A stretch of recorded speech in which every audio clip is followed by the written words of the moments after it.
नमस्कार, मैं हूं चंद्रभान सिंह भदौरिया और आप देख रहे हैं सीबी लाइव। आपको कठीवाड़ा का गबन कांड याद होगा।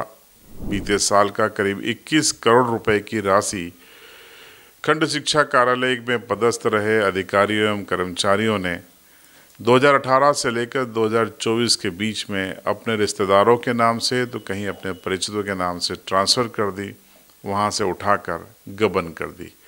किसी ने संपत्ति खरीद ली, किसी ने कॉलोनी में निवेश किया, किसी ने कुछ किया। मुख्य किरदार माने जा रहे शख्स जो कि मास्टरमाइंड माना जाता है, उसने भी अपनी पत्नी ससुराल वालों के नाम पर कई सारी संपत्ति ली।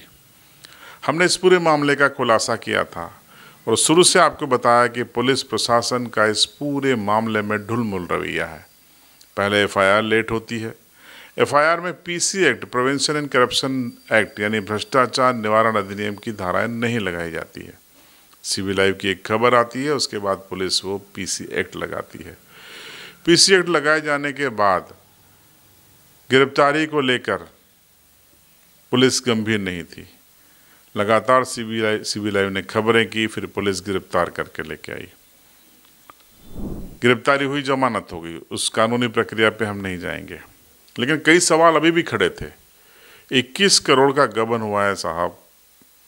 वह शासन का पैसा गया है, जनता की गाड़ी कमाई का, उसकी रिकवरी का क्या? और जब पीसी एक्ट लगा दिया आपने तो संपत्ति कुर्क की गई तो विशेष न्यायालय अधिनियम 2011 के तहत उस संपत्ति को राजसात करने की क्या प्रक्रिया पुलिस ने शुरू की? नहीं की। पुलिस के अनुसार जांच जारी है।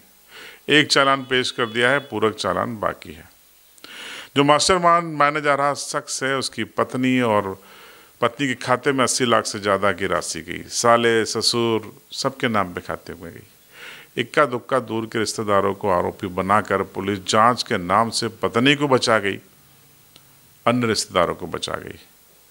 कहा जा रहा है जांच जारी है।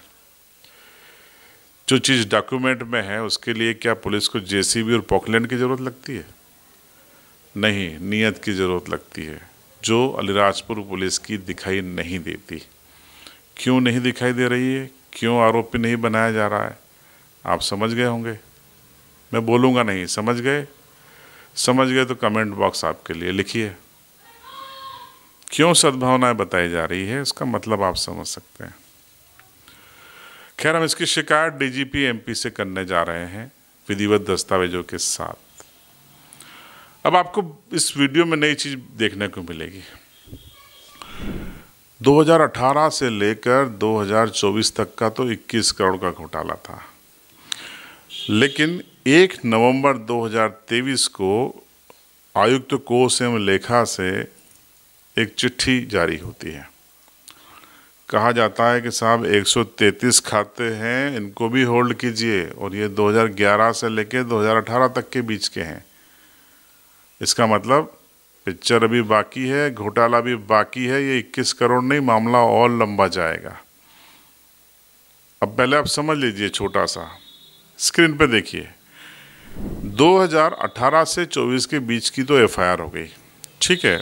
उस समय जो सिस्टम काम कर रहा था वो सिस्टम था IFMIS यानी integrated financial management information system. इसके तहत भुगतान होते थे। इसमें बिल ट्रेजरी में लगाने की शायद ज़रूरत नहीं थी और इस टाइप का कोई सिस्टम था। लेकिन 18 के पहले एक सिस्टम चलता था, उसका नाम है, स्क्रीन पे आप देखिए, CSFMS यानी centralize state financial management system. इसके तहत जो बिल हैं वो लगाए जाते थे ट्रेजरी में, और ट्रेजरी से चेक जिसका DDO पावर होता था उसके नाम जाता था, फिर वो अपनी वितरण करता था। इस घोटाले को सही माने तो बंदरबाट करता था। तो 2018 से 24 तक जो सिस्टम की जांच कोष एवं लेखा शाखा ने की वो था IFMIS, और अब जो जांच शुरू की गई है वो है 2011 से 2017 तक चलने वाले CSFMS सिस्टम से होने वाले भुगतानों की। इसमें 133 खाते संदिग्ध पाए गए हैं, होल्ड कर दिए गए हैं। इनमें से कुछ खाते वो बताए जा रहे हैं जो बाद वाले सिस्टम में भी थे, लेकिन कुछ खाते नए हैं। इनमें लेन देन संदिग्ध पाया गया है, इसकी जांच हो रही है। फिलहाल खाते होल्ड पे हैं। अब आपको दिलचस्प बात बताता हूँ, जांच पुलिस नहीं कर रही है। पुलिस को तो 18 के बाद का काम मिला हुआ है। अभी कोष एवं आयुक्त कोष एवं लेखा के लोग इसकी जांच कर रहे हैं।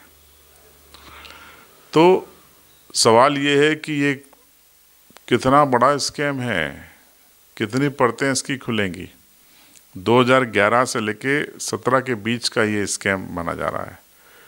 अब इसका मास्टरमाइंड कौन था? कागजों पे कोई और था, हकीकत में कोई और चला रहा था। किसके पास आईडी पासवर्ड था और जिनके खातों में भुगतान गया है वो किसके रिश्तेदार थे? और एक ही सरनेम वाले लोग इसमें बहुत सारे फिर से आ गए हैं। ठीक है, पीछे से आर शुरू होता है उन सरनेम का नाम, तो आप समझ सकते हैं कौन हो सकते हैं। आपको बताएंगे वो सारे खातों के लिस्ट नंबर भी, थोड़ा सा इंतज़ार। तो फिलहाल यही खबर के साथ आपको छोड़ के जा रहा हूँ कि कठीवाड़ा गबन कांड 21 करोड़ का नहीं बल्कि कई करोड़ का है। इसकी परतें अब धीरे धीरे खुल रही हैं। 21 करोड़ का तो 2018 से लेकर 24 के बीच पकड़ा गया, लेकिन अब 11 से लेकर 17 के बीच की भी जांच शुरू हो गई है। पुराने भुगतान पैटर्न पे जो भुगतान होते थे उसकी 133 खाते होल्ड किए गए हैं। हो सकता है उसमें से कुछ पुराने खाते हों, लेकिन कुछ नए खाते भी हैं। इनमें से ज़्यादातर खातों का सरनेम, ऑनर का सरनेम आर से शुरू होता है और एक मास्टरमाइंड के रिश्तेदार भी बताए जाते हैं।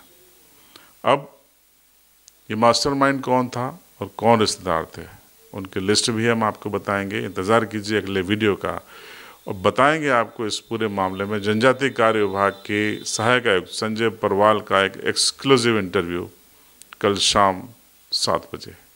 देखते रहिए CB लाइव।